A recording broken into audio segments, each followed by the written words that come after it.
Ayan, shout out sa inyo lahat, sa lahat ng ating mga minamahal na viewers, no? Good morning, good evening sa mga kayong sulok ng mundo. Ayan, anong nangyari? Bakit po nagkakaroon ng parang naninisi ng babas? Binabas po ninyo si Kalinga Prab. Parang lumalabas dito ay naiipit si Kalinga Prab sa nag-uumpugang bato. Ayan, naiipit si Kalinga Prab na kung tutuusin dapat lawakan po natin guys ng pangunawa. Dahil hindi lang po kasi iisa yung love team.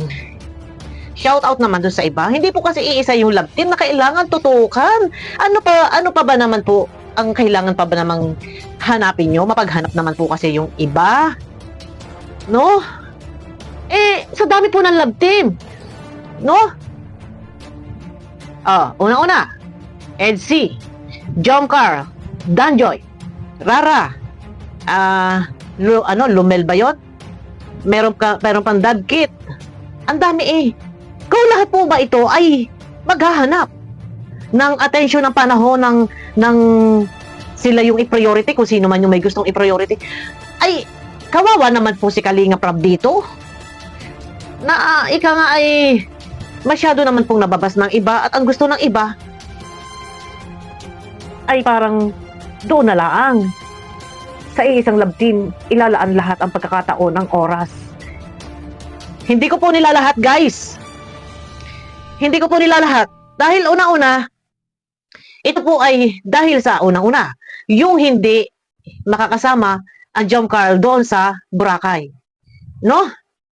Marami yung umaalma. Hindi po lahat. May mga fake fans. Mga hindi sila solid. Kasi kung solid sila, dapat mahaba ang kanilang pasensya at lahat ay susuportahan lahat ng mga upload ni Kalinga Prab. No. Pero hindi po lahat ha, wag po nga alma yung iba. Meron naman po na iba ang gusto, sila man ay solid, hindi po lahat ha. Yung iba wag niyong anuhin to. Kung solid man, pero nakikita-kita ko para nagiging makasarili. No? Isa sa pinagtatalunan, sa kinaiinisan, dahil hindi kasama sa Boracay, ang Jomcar. And pangalawa, eto na, kagabi, sobra naman po yung pagbabas kay Kalinga Prab doon sa hindi kasama si Carla do sa Alm. May mga kadahilanan po kasi guys. Unang-una ha, may po si Nanay. Si Nanay Cynthia na si Carla po ay umuwi. Pagdating sa bahay, yumakap at umiiyak. Ha? Yumakap at umiiyak dahil masama ang pakiramdam. Ayan po ang post ni Nanay Cynthia. Sana po ay maintindihan ng iba dahil binabas nila si Carla. Ano? Ito po nakalagay, sabi ni ito, babasahin ko pero wala na doon kay Nanay Cynthia. Ito na may nakapublic. No, nakapublic po siya. Ayan po. Oh. Ang sabi ni Nanay Cynthia, sana po maintindihan niyo ang anak ko si Carla kasi hindi sa lahat ng oras malakas siya. Umuwi siya ngayong gabi. Umiiyak, niyakap ako kasi masama daw ang pakiramdam niya. Tapos panay daw ang chat sa kanya ng mga basher na siya daw ang sisira sa Jomcar. Nagpaalam po siya kay Kalinga Prab ng maayos na hindi siya makaka-attend sa Alm Ball. Yan. Sa mga basher dyan, ba't kayo ganyan? Perfecto ba kayong tao? Wala ba kayong mga anak? Ito po ay post ni Nanay Cynthia. Kasi inuulan po si Carla ng pangbabas dahil sa hindi nga po kasama doon sa Alm Ball. Umuwi kasi masama yung pakiramdam. Sana naman unawain po ng iba. Huwag po konting kibot, ibabas ninyo. At sasabihin ninyo, si Carla sisira sa Jomcar. And then, ito pa, si Kalinga Prab po doon sinisisi, bakit daw po hindi in-announce ni Kalinga Prab agad-agad? Dito po parang, ang nangyayari, minsan, pagka may ganito, ang tambak, binabas nila si Kalinga Prab, tinatambak nila yung sisi kay Kalinga Prab. Hindi po dapat ganun. Kung hindi man nakapag-update po si Kalinga Prab kasi hindi naman na nakapag-live. At saka busy na din po yan. Lalo na kung may mga ganyang event, busy na din po yan. Sana hindi po konting kibot, ibabagsak kay Kalinga Prab yung sisi. Bakit daw hindi sinabi, hindi nag-announce? Kasi umasa sila, yun naman daw pala ay hindi kasama. Oh, di ba? And isa pa din sa hinahabol po, ito ha, marami tayong mga hawak na screenshot. Ito pa guys. Ang isa sa hinahabol din po ay, ito may comment po dito, oh. Ayan, yung comment po ni Oliver Bering, ayan po, oh. Yung pera, na, ito kasi Bisaya eh, Pag sure, Rob, saan na yung pera sa Jomcar? Bakit hindi mo tinupad, Rob? Ayan, medyo may sinasabi po siya ditong bad words. Ang kapal ng, yan. Mo, Rob, sige lang. Bisaya kasi yata ito. Guys, sige lang ka, og dawat na sa sponsor si Carla og Jomar, hindi ko alam kasi to. Hindi nga bata mga imong sa ads sa aran on niya dili. Basta pero na-translate na po ito nakasama ko sa Danjoy Kilig Overload na itagalog na po niya. Pero hindi po maganda. No, yung pera na sinasabi ninyo na doon na pinadala ng sponsor para po doon sa budget ng Jomcar papuntang Boracay. No? Kung meron man si Kalinga Prab, nabanggit po doon sa live, na ang sabi po ni Kalinga Prab, yung pinadala po na budget para sa Jomcar sa Boracay, ay para na lang po yun sa Danjoy. Sabay tumawa si Kalinga Prab, yun po ay biro lang. Biro lang po yan ni Kalinga Prab. Dahil hindi naman po pwedeng i-budget ng Danjoy yun. Na Danjoy ang gagastos, yung perang iyon, bigay ng sponsor ng Jomcar. Diyos ko, Mario Joseph, hindi nyo po ba guys, kasi isa din po yan sa pinaghihimutok, pinaghahabol ng ibang fans, hindi po lahat, no? Na bakit nga daw po hindi kasama sa Boracay, ang Jomcar. No? Maganda po kasi yung plano. Ang plano po ni Kalinga Prab dahil si Carla ay nakarating naman na sa mga isla kagaya ng Palawan. So si Joy ay hindi pa. Si Joy po ay tsaka si Dan ay pupunta ng Boracay. Sila po yung kasama doon sa Boracay. And dahil si Carla naman ay hindi pa nakarating na ibang bansa, at si Joy naman ay nakarating na ng Hong Kong. Ngayon, si Carla naman ang kasama papuntang Japan. Sana po'y maiintindihan po. Kasi hindi lang po iisa yung mga love team. Marami po. Sana maiintindihan po. Mas malaki po ang gastusan papuntang Japan. Kaya yung pera po na hinahabol nila, hindi man po hinahabol. Ito parang sinasabi lang po, yung budget nga daw po ay para daw doon sa Jomcar, papuntang Boracay. Pwede naman po yan ilaan papuntang Japan. Mas malaki-laki po ang gastusan papuntang Japan. Baka nga po kulangin pa nga po yun. Kung ibabudget po yan sa plane ticket pa lang po and sa gastusin pa lang po doon, no? Sa Japan ay malaki-laki po yan. Kung bibili pa ng mga souvenir, malaki-laking gastusan niya. Sana yung iba, lawakan po natin ang unawa. Hindi po pwedeng agad po ay konting kibot, maninisi at ibabas po si Kalinga Prab. Ang dami po mga sinasabi. Ultimong doon sa Albol. No? Yung sa kaya hindi nakasama si Carla dahil masama ang pakiramdam. At mismong sinanay na po, si Nanay Cynthia na po ang nag-post. Kaya hindi po kayo po pwedeng maninisi. Huwag kayong maninisi. Ayan po yung post ni Nanay Cynthia, guys. Ayan, nag-reflect po. Ang sabi nga po dito, ayan, umuwi siya ngayong gabi. Umiiyak-niyakap ako kasi masama daw ang pakiramdam niya. Tapos panay daw ang chat sa kanya ng mga basher. Dito pa lang po, isang patunay na si Carla po kaya hindi nakasama dahil masama po ang pakiramdam. Umuwi nga po at umiiyak. Sana po, hindi po pwedeng kaunting kibot, itatambak nyo ang sisi kay Kalinga Prab. Ibabas ninyo si Kalinga Prab ngayon ang naiipit dito sa ganitong sistema na kaunting kibot lang. Hindi naman po kasi yan problema, guys. No, hindi nyo po pwedeng si Kalinga Prab yung sisisihin. Una-una, eto na nga po, matibay na ebidensya na nga po to na kung bakit po hindi nakasama si Carla dahil masama po ang pakiramdam. No? Tsaka wag nyo po iba si Carla kasi si Carla, paano po ang gagawin? Kahit ba masama ang pakiramdam, sisigi-sigi pa rin. Sana intindihin po natin. Pero ito na nga, at nagpo-post si Nanay Cynthia Tofular, Albius Tofular. Yan, nagsasabi siya na kaya hindi po nakasama dahil umuwi po si Carla, masama ang pakiramdam. Umiyak nga po, yumakap nga daw po pagdating doon. Tapos ngayon itatambak niyo po yung sisi kay Kalinga Prab. Hindi naman po sana ganun. Wala po sana ganun, guys. Dapat lahat ng bawat isa, lalawakan po natin ng unawa dahil unang-una kagaya po sa pagpunta sa Boracay, hindi na po isa kasi yung love team, hindi po isa ang beneficiary. Kung merong meet and greet, hindi lang po iisa. Tsaka hindi po ganun yun. Kagaya ng mga nagko-comment yung iba, no? Hindi na lang tayo maglalabas ng mga screenshot. Kasi yung sinasabi ng iba, yung daw pera, budget, ng Jomcar, pagsabihan daw. Yung inuutosan yung isang sponsor. Pagsabihan daw si Rob na huwag daw magsama dahil yun nga, yung pera daw ay gastos ng sponsor ng Jomcar. Naku, Diyos ko.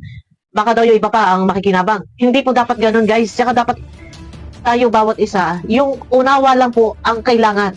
Lawakan po natin. Sasabihin ng iba, Sa tingin niyo po ba ito kawawa naman ang Baby Carla, kawawa naman ang John Carr, kawawa naman. Sa tingin niyo po ba api kawawa? Hindi po kawawa. Hindi po kawawa. Bagkus tayo magpapasalamat dahil nasa rurok na po sila ng tagumpay. Nasa rurok na po ng tagumpay si Carla. Hindi na po tayo dapat nagsasabi ng ganyan, nag-iisip ng kawawa. Dahil kung sinasabi niyo kawawa, meron po mas kawawa po, meron pang mas kawawa po sa ibang mga Kalingap Angels na sila ay walang mga sponsor kagaya po ni Eden, kagaya po ni Melka. Mas kawawa po sila. Dahil sila po wala halos pumapansin na nagbibigay, nagpapadala. Wala po. Kaya wala pong kawawa na sinasabi ninyo. Kaya ito'y napapag-usapan lang. Kung usapin kawawa, mas kawawa po yung dalawa. Dahil walang halos pumapansin at mga sponsor. Pero meron naman po nagbibigay. Hindi naman kagaya po ng ibang mga love team na talagang inuulan ng biyaya. No, kaya wag po sana kayong magbibigkas ng ganun, sasabihin yung kawawa. Nasa rurok na po ng tagumpay. Alam po yan ng mga sponsor, alam niyo po yan na hindi po kawawa. Wala pong kawawa. Iintindihin po natin yung sa side ni Kalinga Prab. Dito lumalawas para si Kalinga Prab ang nagiging masama, binabas. Bakit hindi nyo agad ini-announce na hindi pala kasama si ganyan-ganyan.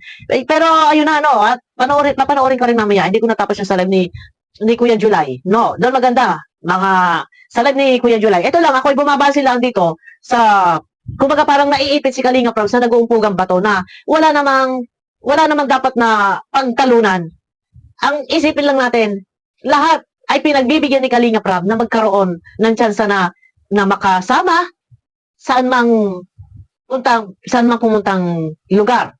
Nakapunta na nga yung isa sa Palawan. So, ngayon, trip to Boracay naman yung iba naman. Hindi naman po kasi palagi gano'n. Kahit po sabihin ninyo na may budget naman, bakit hindi isama? Naiintindihan po. Ay, paano nga po ang gagawin? Kung halimbawa po, ay sasakyan po na manggagaling mula Daet, biyaheng Manila. Ano po? Saan po sasakay? Paano naman po yung iba? Mapagbigyan din naman po yung iba. At saka maganda po ang plano. Ni Kalinga Prab, kasama si Carla, papuntang Japan. Ano po ba ang nagiging problema doon? Ano po ba ang kailangan pagtalunan? Marapat ba na kada lakad ay kasama laging present, hindi mawawala yung isa. Sana magbigayan. Hindi po tayo po pwedeng magiging makasarili tayo, lagi na lang hindi mawawala sa eksena. Meron po na kailangan din na naandiyan na mabigyan ng tsansa, mabigyan ng panahon, mabigyan ng pagkakataon na maisama, mabigyan ng pagkakataon kagaya ng mga ibang love team na hindi pa ganun kasikat, mabigyan ng pagkakataon ng tsansa na sila naman yung matutukan, mag-focus ang lahat. Pagsuporta natin sa programa ni Kalinga Prab, hindi kasi kagaya po ng ng Dabkit, kagaya po ng Sid Rose. Ang Sid Rose hindi ganun kabog, no? Yung Rara, ganun din, hindi rin ganun kabog. Kagaya ng bagong lalabas pa lang na Danjoy, no? Sana maghihilahan lang sana pataas. Magsusuportahan po kasi andito na sila nasa rurok na ng tagumpay, wala pong kawawa. Ang gawin lang po sana natin, tayo mga viewers, suportahan po natin lahat. Maghihilahan pataas.